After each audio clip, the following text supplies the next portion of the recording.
केली। विशेष म्हणजे पाकिस्तानी उच्चायुक्तालयातील अधिकारी दानिशनं तिला लग्नाचं आमिष दाखवलं। त्यानंतर प्रेमात पडलेल्या गजालानं देशाशी गद्दारी सुरू केली। गजालाला पाकिस्तानला जायचं होतं, त्यासाठी तिनं पाकिस्तानी उच्चायुक्तालयाला भेट दिली होती। तिथे व्हिसा डेस्कवरील अधिकारी दानिश सोबत तिची घट्ट मैत्री झाली। त्यानंतर लष्कराची माहिती गोळा करण्याचं काम तिला देण्यात आलेलं होतं। तिचा कबुली जबाब आपण पाहूया। फेब्रुवारी 2025 मध्ये पहिल्यांदाच प्रथमच पाकिस्तानी उच्चायुक्तालयाला भेट दिल्याचं तिनं सांगितलं। उच्चायुक्तालयात दानिश नावाच्या अधिकाऱ्याशी भेट झाली। दानिश व्हिसा डेस्कवर काम करत होता।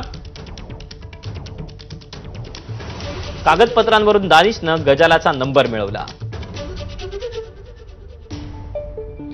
पुन्हा फोन करून त्यानं उच्चायुक्तालयात बोलावलं।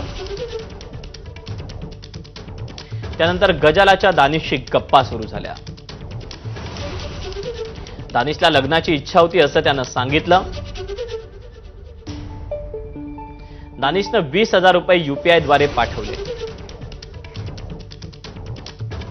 सैन्य दलाची माहिती गोळा करण्याचं काम दानिशनं दिलं।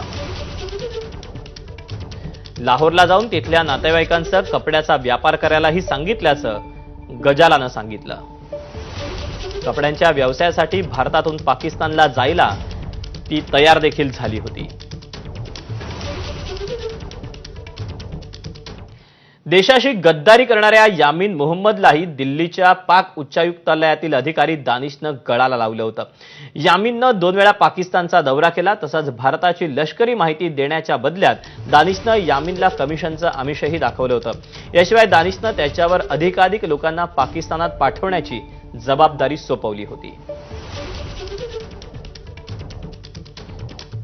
व्हिसासाठी मी पाकिस्तानात उच्चायुक्तालयात गेलो होतो। उच्चायुक्तालयात दानिश सोबत माझी ओळख झाली। दानिशनं लोकांशी संपर्कात राहायला सांगितलं। पाकिस्तानचा व्हिसा बनवण्यासाठी लोकांना उद्युक्त करण्यासाठी कमिशनचं आमिष दाखवलं। त्यानंतर मी दानिशसह काम करू लागलो,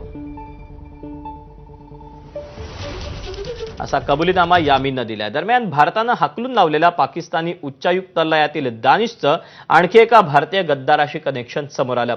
मुरादाबाद इथून पकडलेला ISI एजंट शहजाद हा सुद्धा एहसान उर रहमान उर्फ दानिशच्या नेटवर्कचा भाग होता। शहजादला पाकिस्तानमध्ये जाण्यासाठी व्हिसा दानिशनंच दिला होता। शहजाद खोट्या नावांद्वारे भारतात सिम घेऊन त्याद्वारे पाकिस्तानमध्ये बसलेल्या ISI हँडलर्सची टेलिग्राम अकाउंट तो सुरू करून द्यायचा। सध्या पोलीस कोठडीत असलेल्या दानिशच्या बँकेची चौकशी सुरू आहे।